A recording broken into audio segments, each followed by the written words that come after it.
terima kasih pemirsa dan masih bersama kami di Bincang Malam, dan terima kasih juga di studio yang telah hadir dari mahasiswa IBBI dan Unimed, dan masih bersama narasumber kita ada Pak Maratua Simanjuntak dan juga Pak Ahsan Bai dan juga Ustadz Ali Fauzi dan Mr. Max Boon. Dan tadi sudah kita bahas bahwa BNPT hadir untuk memang menanggulangi teroris ya, Bang Manu ya, dan mereka juga ingin bergabung ini Pak dengan BNPT. Apakah bisa bergabung dengan masyarakat? Oh iya, Sumatera untuk daerah juga ada terbentuk BNPT. Nah, di daerah tidak ada BNPT, nah, tapi sudah dibentuk FKPT, Forum Koordinasi Pencegahan Terorisme. Sudah terbentuk di 20 provinsi. Ya, 20 provinsi. Ya, dan sekarang ini kegiatan pertama setelah terbentuk FKPT sekarang diisi dengan pelatihan. Latihan ini supaya sekaligus di Medan ini ada 10 provinsi. FKPT 10 provinsi sekarang datang di sini.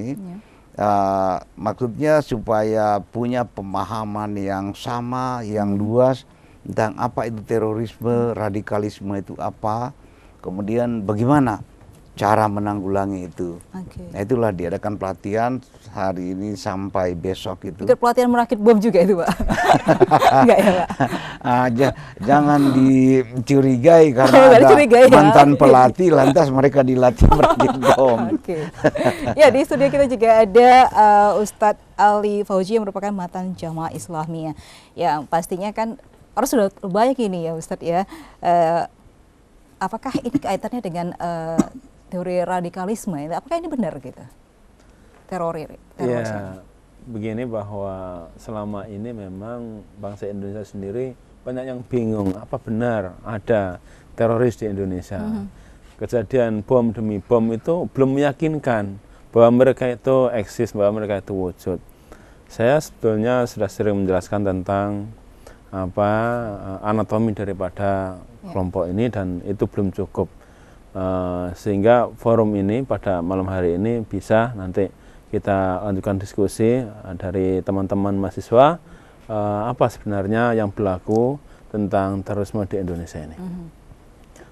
Nah, sering juga orang mengaitkan ini dengan bom bunuh diri. Itu kalau menurut Ustadz bagaimana sih sebenarnya itu? Ya, memang apa yang kita lihat, fakta yang kita lihat di Indonesia ada beberapa kali bom bunuh diri. Yang pertama jelas bom Bali 1 dilakukan termasuk oleh abang saya, Mas Amrozi, Mas Ali Gufron dan Mas Ali Imran, itu abang kandung saya. Sehingga dalam banyak pemberitaan baik itu media elektronik maupun cetak, mereka mendapatkan sebutan dengan trio bom Bali. Itu mereka termasuk penggagas daripada bom Bali yang mana Mas Amrozi dan Bang Mokhlas sudah dieksekusi di Nusa Kambangan, sementara Mas Ali Imron masih dalam tahanan seumur hidup di Polda Metro Jaya. Nah, apa benar kemudian mereka sebagai pelaku? Iya, karena memang sebagai pengalaman saya dan pengalaman abang-abang saya dan teman-teman, ada sebagian dari mereka yang dididik di Afghanistan, kemudian ada yang dididik di Mindanao, Moro Mindanao.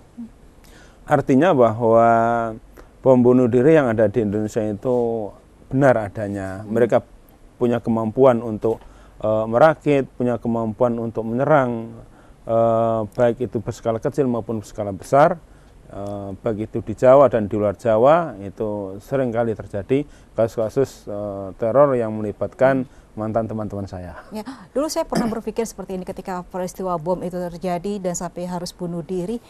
Kepikir nggak kenapa sih mereka melakukan seperti itu dan apa ini targetnya? Kenapa kita kan sesama masyarakat Indonesia juga seperti itu? Bisa diceritakan, Ustaz? Iya, sebetulnya persoalan bom yang ada di Indonesia itu lebih dipengaruhi dengan terorisme global. Kita tahu bahwa isu-isu yang ada di Timur Tengah, yang ada di Rusia, yang ada di Afghanistan, di Irak, itu mereka sehingga terpancing emosi untuk membalas sakit hati mereka, dan ternyata kemudian apa yang dilakukan, mereka melakukan sporadis.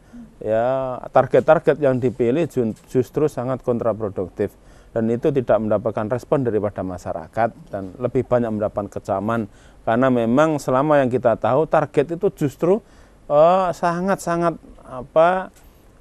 salah sasaran. Ya, contoh seperti ini Mas Bun, dia nggak tahu apa-apa persoalan, dia hanya meeting saja, membahas ya urusan kerja, dan kemudian bom diletakkan di situ meledak, sehingga yang seperti yang kita lihat ini ya kedua kakinya menjadi buntung, maaf Bun ya, menjadi ya hilang, dan ya, beliau nggak tahu menahu tentang persoalan ini, datang ke Indonesia untuk bekerja, datang ke Indonesia sebagai konsultan ya.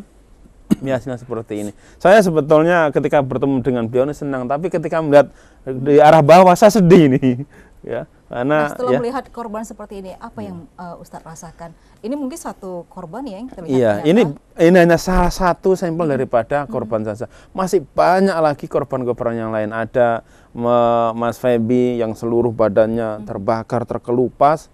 Kemudian ada Mas Sumarno yang seluruh anggota badan juga cacat, dan masih banyak lagi korban-korban bom yang tidak tahu menahu tentang persoalan mereka ini, dan kemudian menjadi korban.